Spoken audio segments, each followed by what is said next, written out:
I'm Effie Parks. Welcome to Once Upon a Gene, the podcast. This is a place I created for us to connect and share the stories of our not-so-typical lives. Raising kids who are born with rare genetic syndromes and other types of disabilities can feel pretty isolating. What I know for sure is that when we can hear the triumphs and challenges from others who get it, we can find a lot more laughter, a lot more hope, and feel a lot less alone. I believe there are some magical healing powers that can happen for all of us through sharing our stories, and I'll take all the help I can get. Once Upon a Gene is proud to be part of Bloodstream Media. Living in a family affected by rare and chronic illness can be isolating, and sometimes the best medicine is connecting to the voices of people who share your experience. This is why Bloodstream Media produces podcasts, blogs, and other forms of content for patients, families, and clinicians impacted by rare and chronic diseases. Visit bloodstreammedia.com to learn more. Hi there, and welcome to the show. This is Once Upon a Gene, and I'm your host, Effie Parks. And I am so excited and refreshed to be kicking off new episodes, finally, again. And there's literally no one better to do it with than my sweet friend. We've actually had the joy and luck of hanging out in real life, first on my couch here in Seattle, Washington, drinking coffee, and then walking along the ocean on the beaches of Santa Barbara. And lastly, our adventure with Electric Love Retreats through the Red Rocks of Sedona. And I love catching up with her. She always gives me hope and keeps me going and puts a smile on my face. She is definitely sunshine, even though I know she's in too much sunshine for her liking in Arizona. She's raising two girls and a little guy named Jameson who has an ultra rare disease called SPG3A. And a little while ago, she posted a really beautiful video of her and Jameson, and she opened up about grief and the loneliness and the seasons where hope completely left the building, and how God has slowly been faithfully restoring it through something she calls a daily surrender. And that post just really hit me. So I asked her to come on and talk about it, those dark days and what surrender actually felt like in her body, and how things like weight training and community became a part of her healing. The glimmers that she clings to now, and why her hope is now anchored in heaven instead of here on earth. You're going to love Brittni as much as I do. She's honest and hopeful, and she's the exact kind of person that I wanted to have this conversation with. So please grab your favorite drink, coffee, water, whatever it is, and take a walk. And let's enjoy this conversation with Brittni Lamb. Hi, Brittni. Welcome to the podcast. Hi, Effie. This is so fun. Excited to be with you. I know. I'm so excited. I was like, I feel like Brittni's been on this show before, but I don't know if you have. I haven't, but we've met in real life, so it's even better that way. Several times. Shout out to Electric Love the last time I saw you in Yes, Sedona. exactly. And then our lovely Santa Barbara beach walk. Oh, man. The Santa Barbara beach walk was probably one of my favorites. I know. That was so special. Yeah. And you came to my house. Yes, I've been to your house. I'm hoping we can house swap sometime, because you live in sunny Arizona and I like hot, and I live in the Pacific Northwest and you like cool. Calm. Yeah, well, I like the nature, I will say. I don't love the gray. I'm very much a sunshine girl, but the nature of where you live is just totally feeds my soul. It's incredible. The trees, the blackberry bushes just growing on the side of the road. I'm like, that's amazing. Yeah, the blackberry bushes are lit. I will give it that for sure. Yes, for sure.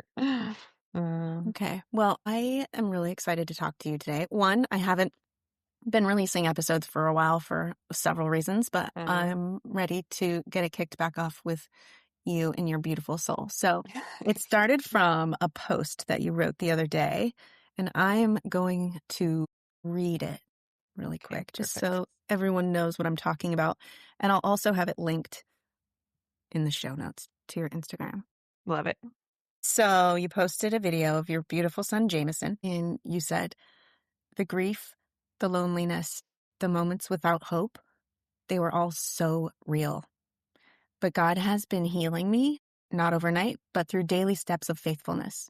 He's met in every fear, caught every tear, and gently reminded me that he is with me, not against me. I'm learning to rest in knowing that while disability was never part of his original design, he has a beautiful plan and purpose for Jameson and our whole family. For the first time in a long time, I feel like I'm exactly where God wants me to be, and that brings hope. Hope is a gift I don't take for granted anymore, because I know what it's like to live without it. I'm praising God for restoring my hope and joy of my salvation. My hope isn't anchored here on earth. It's in heaven, where I'll see Jameson with a new body, walking, running, jumping. That image gets me through the hardest days. I loved that post so much, Brittni, and it's just so meaningful in so many ways. And I think especially people can resonate with that part where they really felt hopeless. Mm-hmm. Yeah. What did it feel like when you hit share? Like, what did you hope another rare disease parent would feel when they read it?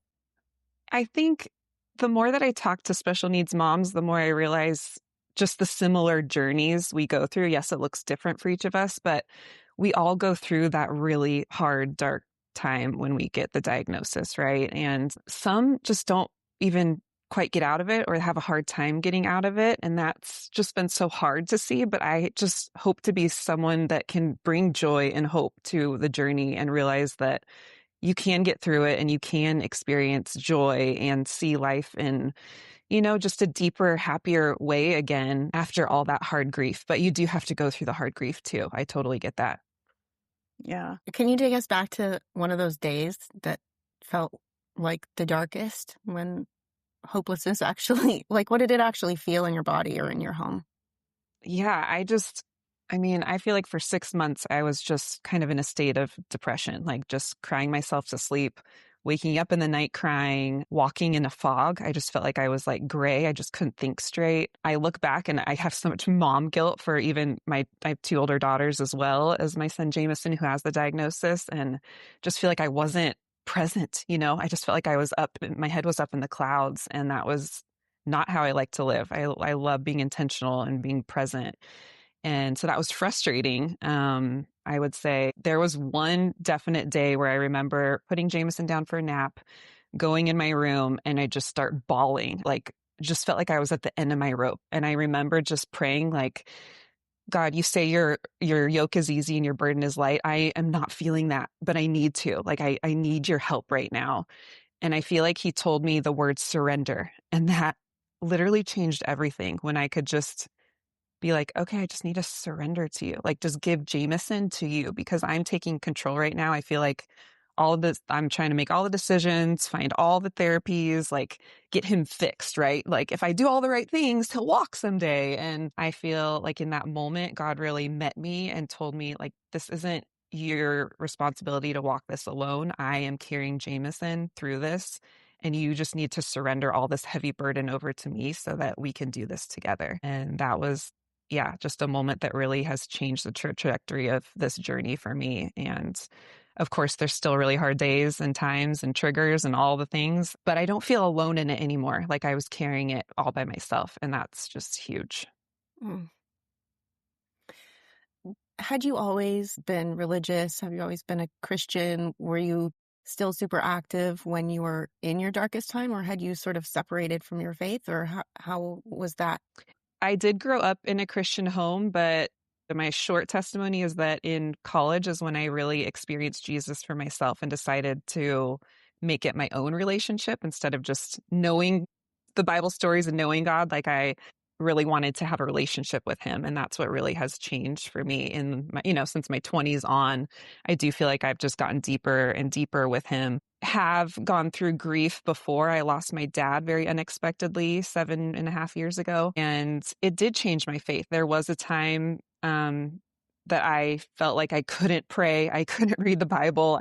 I couldn't hear from God. I just felt so like I was being punished almost, like there was a separation between me and God and he was punishing me for something and was not with me. And now that I've kind of gone through that, I've definitely like deepened my faith and realized like, no, he really was walking through that with me, but I just kind of had to wrestle through those things with him.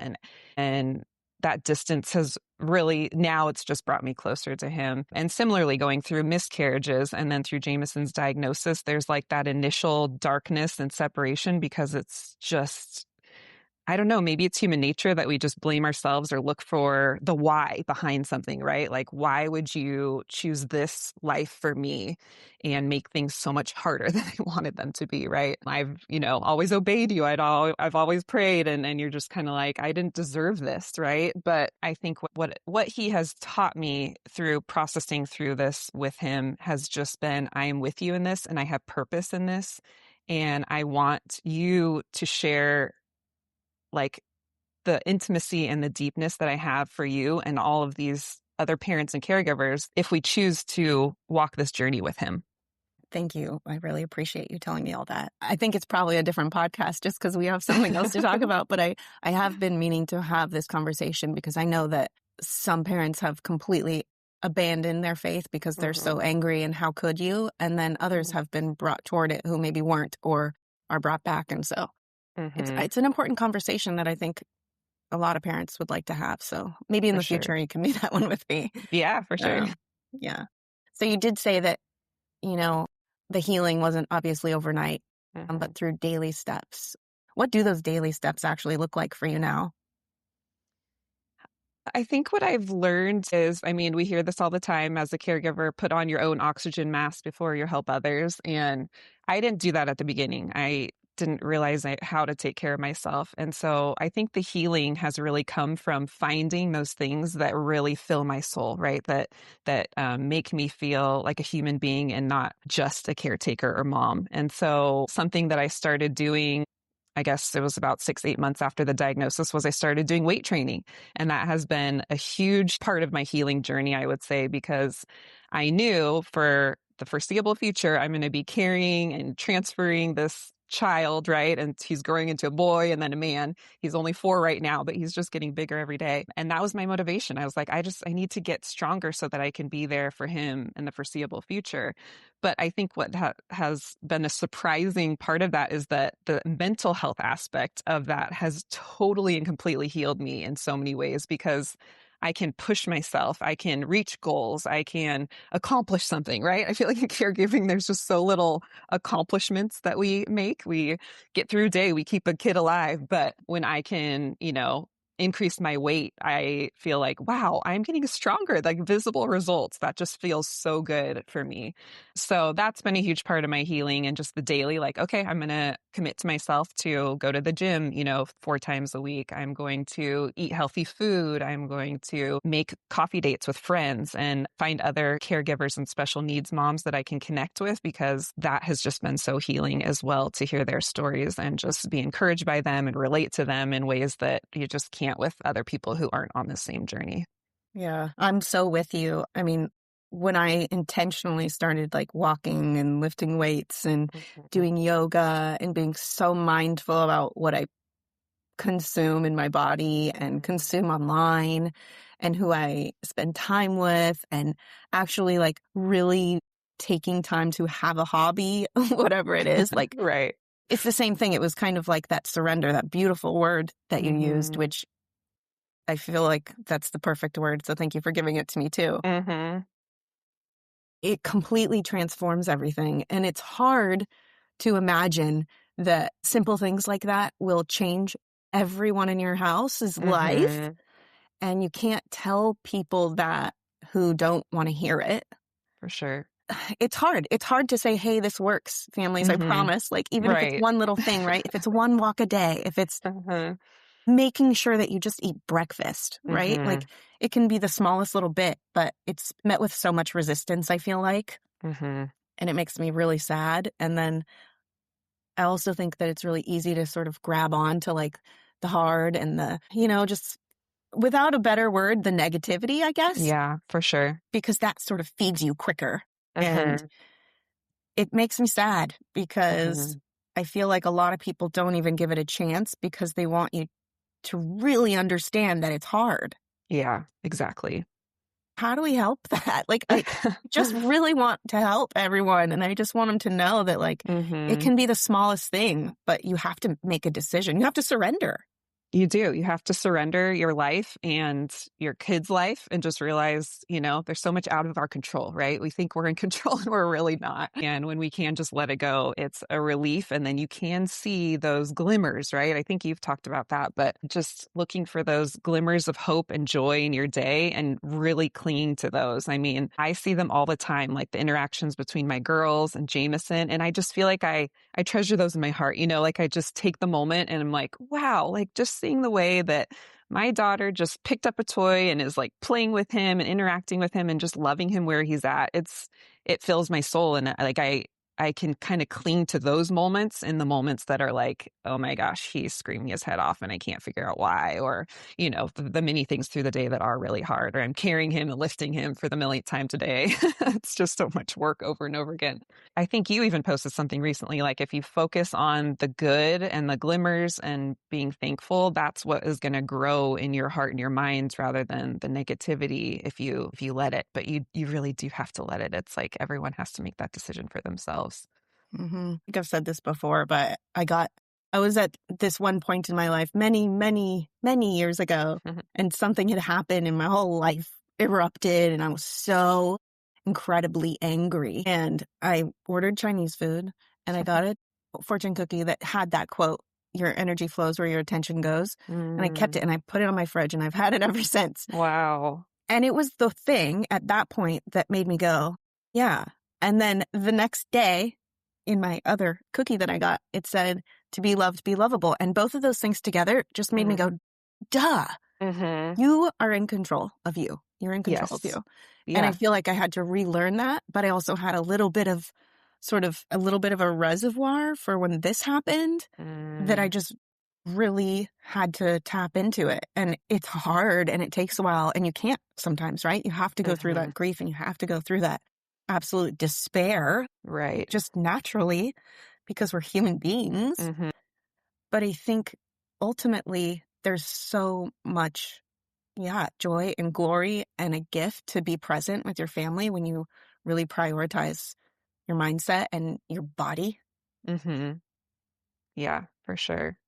And I think something too that has been, I don't know, kind of interesting for me is realizing just the connection that I have with Jameson, like to this human being, because he, isn't as verbal, like he's somewhat verbal, but I feel like I am kind of his voice and like almost like we share a nervous system, right? And there's just something so beautiful about having that close of a relationship with another human being that, I mean, I have great relationships with my girls too, who are typical, but there's just something very unique and special about that relationship that if I focus on that and really appreciate it, again, it kind of helps the hard times when I, get in those hard situations. But yeah, I think it's a blessing and an honor to be a caregiver. I totally agree with you. I remember meeting Dr. Al Friedman years ago. He's on the show. Find his episode. He's amazing. He had Jack, who had SMA. And for the last several years of Jack's life, he talked extensively about what a gift it was to be able to care for him. And like one day I fully understood what he was saying. And I was like, holy cow, I'm so glad that I get to be this kid's mom. And you're right. Like there's just something different about them, like looking into their eyes, and everyone knows it, right? Who knows them? It's just, it's deep. It is. Yeah. I feel like I have so much to learn from Jameson. Like he just teaches me things all the time, and he doesn't need a voice to do that. Just the way that he is and interacts with the world and finds joy in just the most crazy random things. It's just, yeah, I can't get over the gift that it is to be his mom and to live this life with him. Amen. Yes. Hope being a gift. What does living with hope look like now for you? What is the spark that has totally came back that is surrounding your family? Yeah, I think, we've hit somewhat of a groove, and that's been a blessing. And I think what I've realized too is that, my heart has always been to serve and help others. And so realizing that this is such a unique experience that I'm having as a caregiver, and I can help other moms and caregivers, right? And that's honestly where I find a lot of joy and fulfillment, is like meeting with another mom who's having a hard time, or just texting an encouragement to someone or checking in with someone or just meeting a new mom who just got a diagnosis and being able to talk to them and, see how they're doing and how it's going for them. I think that hope of like, okay, we can help each other out and make this, an enjoyable journey if we have each other, rather than feeling so isolated and alone in it like you do at the very beginning, because you just feel like nobody gets it. So I think that has been a huge part of my hope of just realizing like there's purpose in this, and I going to be able to help other moms through their journeys, and they're helping me too. I'm not, not going to lie, it's a two-way road, and because Totally. I just get so much joy from that. So I think that has been a huge reason for my hope. And then, I mean, also I worded it in the post too, of just my hope is in heaven, like this world there's always going to be hard things, that's not perfect, but I can't wait to see Jameson in heaven jumping and leaping and all the things gone. And yeah, just what an experience that will be. So when I think of this life being temporary and that being eternal, that kind of helps my hope as well. Mm. How are the girls doing? They're doing pretty well. Yeah, they adore their brother. One of my middle daughter's sharing a room with him now. So that just happened like 2 months ago because my oldest wanted her own room, and the two youngest wanted to share. So I think that's been so sweet. They just have a really cute, playful relationship. And, I think I worry a little bit as a mom because I'm like, oh, she has to come into our room if he wakes up, or she's not getting as much sleep because sometimes he just wakes up in the night. So there's that aspect. But overall, I think she's really enjoying that. And I just think both of them just have such observant, empathetic hearts from the experience of having their brother. And that's so beautiful to see. And on the flip side, I'm always feeling guilty that they're missing out on activities or not getting my full attention because I'm so involved with Jameson. That's the flip side of it. But I know in the long run, it's going to be an amazing journey for all of us. And I can't wait to see how they grow up and continue to learn and grow and what, professions they go into and all that kind of stuff. So it's exciting. Yeah. And there's always a flip side, right? It's not like choosing joy and choosing God and choosing surrender makes everything stop and go away. It just right. can make it a little better. It can relieve some Exactly. pain. It can move you forward, but there's always still going to be all of those other things that can pang at your soul, over and over and over. But maybe Yes. it hurts less, and maybe it doesn't last as long. And maybe sometimes it goes away completely for whatever it is. Exactly. As he just started sleeping back in her room with Ford too. I think Really? your daughter Hayden is the same age, is the one Yes. sleeping with him? Okay. Exactly. Yeah. So for our friends listening, our daughters are the same age, and they've just started being pen pals. We talked about starting like a sibling pen pal thing. So we're testing it out right now. Yes. And I think it would be so cool if we could figure out a way to get, as many of our siblings around, and connect them somehow and let them write letters or have FaceTime calls, because they need friends like them. They need friends like each other. Yeah, they need to be kind of understood and have that connection for sure. So definitely looking at, as many ways as I can to support them and give them more outlets with that to process. Yeah. So for a parent who's listening who feels like joy has left the building, what's like one small practice that you would offer them or that helped you? Yeah, for me, I think journaling was one of the things that helped me most process it all, because I had to get it all out. I had to get these words and feelings out some way. And I obviously didn't want to get mad at my husband or my kids or let it out, even though I'm sure that happened in those days a little bit.